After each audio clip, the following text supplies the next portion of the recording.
എന്താ എൻ്റെ പേര്? വിശാഖ്. പക്ഷേ നമുക്കൊരു വെറൈറ്റി മെൻ്റലിസം ചെയ്താലോ? ഓക്കെ, എൻ്റെ കയ്യിൽ ഒരു സെറ്റ് ഓഫ് കാർഡ്സ് ഉണ്ട്. ഓക്കെ, ഇത് പ്ലേയിങ് കാർഡ്സാണ്. ഇതെല്ലാം ഡിഫറെൻറ്റ് കാർഡ്സ് തന്നെയാണ്. മോൻ നോക്കിയാണ്, എല്ലാം വ്യത്യസ്തമായ കാർഡ്സ്. ക്യാമറ ഒന്ന് കാണിക്കുക. എല്ലാം ഡിഫറെൻറ്റ് കാർഡ്സാണ്. ഇത് വെച്ചാണ് ഞാനിപ്പം മെൻ്റലിസം ചെയ്യാൻ പോകുന്നത്. ഞാനിപ്പോൾ ചെയ്യാൻ പോകുന്നതെന്ന് വെച്ച് കഴിഞ്ഞാൽ, ഞാൻ ഈ കാർഡ് ഇങ്ങനെ ഡ്രിഫിൾ ചെയ്യും. ഇത് ഞാൻ ഇങ്ങനെ ചെയ്യുന്നതാണ് ഡ്രിഫിൾ എന്ന് പറയുന്നത്. ഇങ്ങനെ ചെയ്യുന്ന സമയത്ത് മോൻ്റെ മനസ്സിൽ എവിടെ വെച്ച് നിർത്തണമെന്ന് തോന്നും, മോൻ അവിടെ വെച്ച് സ്റ്റോപ്പ് എന്ന് പറയണം. മോൻ സ്റ്റോപ്പ് പറയുന്ന സ്ഥലത്ത് വെച്ച് ഞാൻ നിർത്തിയ ശേഷം ആ ഇരിക്കുന്ന കാർഡ് മോൻ എടുക്കണം. അതെടുത്തിട്ട് മോൻ നോക്കണം, എന്നിട്ട് അത് ക്യാമറയിലും കൂടെ കാണിക്കണം. എന്നെ കാണിക്കരുത്. ഓക്കെ, മനസ്സിൽ എവിടെ വെച്ച് നിർത്താൻ തോന്നും അവിടെ വെച്ച് സ്റ്റോപ്പ് എന്ന് പറഞ്ഞാൽ മതി. അല്ല, പറഞ്ഞാൽ മതി, മനസ്സിൽ പറഞ്ഞാൽ മതി. എൻ്റെ മനസ്സിലല്ല, കേൾക്കുന്ന രീതിയിൽ പറയണം. മനസ്സിൽ എവിടെ വെച്ച് നിർത്തണമെന്ന് തോന്നണം. എൻ്റെ ഫേസ് കയ്യിലും ടച്ച് ചെയ്യുമോ? ഒന്ന് ബ്രീത്ത് ഇൻ ബ്രീത്ത് ഔട്ട് എടുക്കുമോ? ഓക്കെ, മൈൻഡൊക്കെ ഒന്ന് റിലാക്സ് ആവട്ടെ. ഓക്കെ, എൻ്റെ ഫേസ് ഒന്ന് നോക്കൂ. ഫേസ് നോക്കിയിട്ട് സ്റ്റോപ്പ് എന്ന് പറഞ്ഞാൽ മതി. ഓക്കെ, ഈ കാർഡ് നോക്കിക്കോ. ഓക്കെ, ഈ കാർഡ് അവരെ കാണിച്ചോ. മോനെ നോക്കിക്കോ. നോക്കിയായിരുന്നോ? അത് ഇതിൻ്റെ ഇടയിൽ എവിടെയെങ്കിലും വെച്ച് ഷഫിൾ ചെയ്തോ? നല്ല രീതിയിൽ ഷഫിൾ ചെയ്തോ? പിന്നെ അതിൻ്റെ ഇടയിൽ ഇവിടെ ആയിട്ടുണ്ട്. ഓക്കെ, നമുക്കിനി ഇത് ഇവിടെ വയ്ക്കാം. മോൻ മനസ്സിൽ ആ കാർഡിലെ കളറൊന്ന് വിചാരിക്കൂ. കളർ ഓക്കെ, പറയരുത്, ഞാൻ കണ്ടുപിടിക്കാം.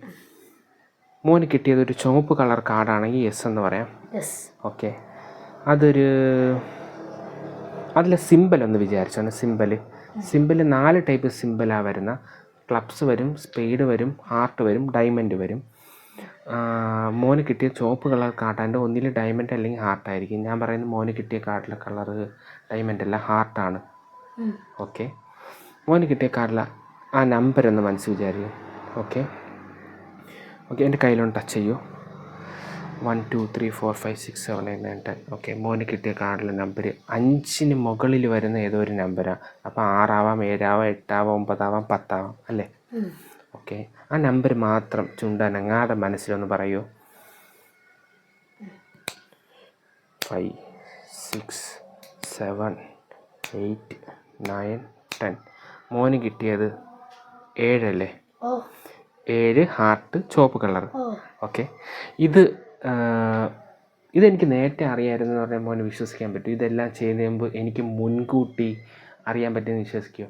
ഇപ്പം മോൻ ഈ 7 ഓഫ് ഹാർട്ട് തന്നെ എടുക്കുമെന്ന് എനിക്ക് നേരത്തെ അറിയാമായിരുന്നു. എന്ന് വെച്ച് കഴിഞ്ഞാൽ ചില കാര്യങ്ങൾ ഈ മെൻ്റലിസ്റ്റുകൾക്ക് നടക്കാൻ പോകുന്നതിന് മുമ്പ് മുൻകൂട്ടി അറിയാൻ പറ്റും. അങ്ങനെ എനിക്ക് ചില കാര്യങ്ങൾ അറിയാൻ പറ്റിയതുകൊണ്ട് ഞാൻ നേരത്തെ പ്രഡിക്റ്റ് ചെയ്ത് വെച്ചിരുന്നു. മോൻ ഈ സെറ്റിൽ സെലക്ട് ചെയ്തല്ലോ. എൻ്റെ ജാക്കറ്റിൽ ഒരേ ഒരു കാർഡുണ്ട്.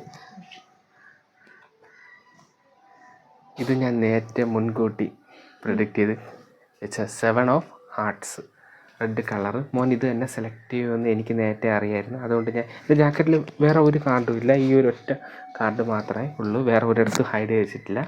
ഇതിനെയാണ് നമുക്ക് 6th സെൻസ് എന്ന് പറയുന്നത്. ചില കാര്യങ്ങൾ നടക്കാൻ പോകുന്നതിന് മുമ്പ് മുൻകൂട്ടി നമ്മുടെ മനസ്സിലിങ്ങനെ തോന്നും. അതുമായിട്ട് കണക്ട് ചെയ്തതാണ്. വളരെ സന്തോഷം, നല്ലൊരു വീഡിയോ ഷൂട്ട് ചെയ്യാൻ പറ്റി. Thank you.